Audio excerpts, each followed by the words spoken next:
Workers have been picketing outside shuttered LCBO locations across Toronto and Ontario all day. This is the first strike in the LCBO's nearly 100-year history, and interestingly enough, it has nothing to do with wages. The major sticking point, a Ford government policy that will take effect this fall.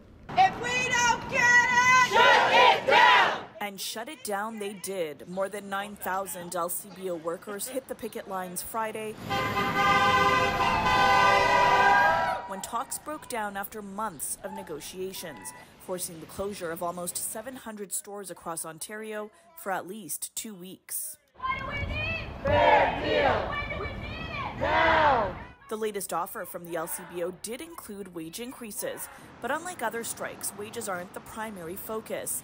Job security, privatization concerns, and the loss of public profits are the sticking points in the negotiations. Over $2.5 billion of LCBO profits is directly invested into public services. We help pay for OHIP, we help pay for public education. Doug Ford is willing to entertain any option that allows him to put public money into private hands. The Ford government will expand alcohol sales, including wine, beer, ciders, and ready-made cocktails to grocery and convenience stores this fall. Union leaders tell us they will not return to the bargaining table unless ready-made cocktails remain exclusively at the LCBO. And that was the sticking point, that we will keep those spirits in LCBO locations. We're not against convenience. We know beer, wine, cider, that was a promise that was given. Our members need the security to know that we will have spirits and ready-to-drink spirit-based beverages on the go forward, and that our work will not be privatized off to one of Doug's friends.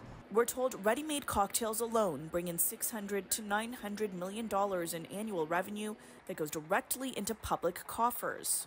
That's Ontario's money, and we're not going to back down on protecting that.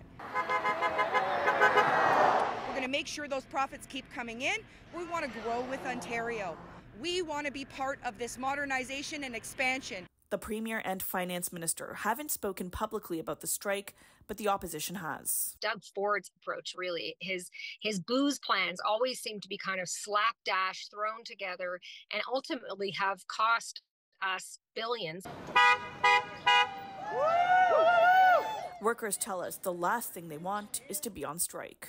We thought we were going to have a deal, but Mr. Ford don't want to give us a deal, and that's disappointing. The LCBO says if a deal isn't reached in 2 weeks, they will open 32 stores across Ontario with limited hours. They'll have management staffing the cash registers. We've also learned that 5 stores will open next week exclusively for bar and restaurant owners. For City News, I'm Tina Yazdani.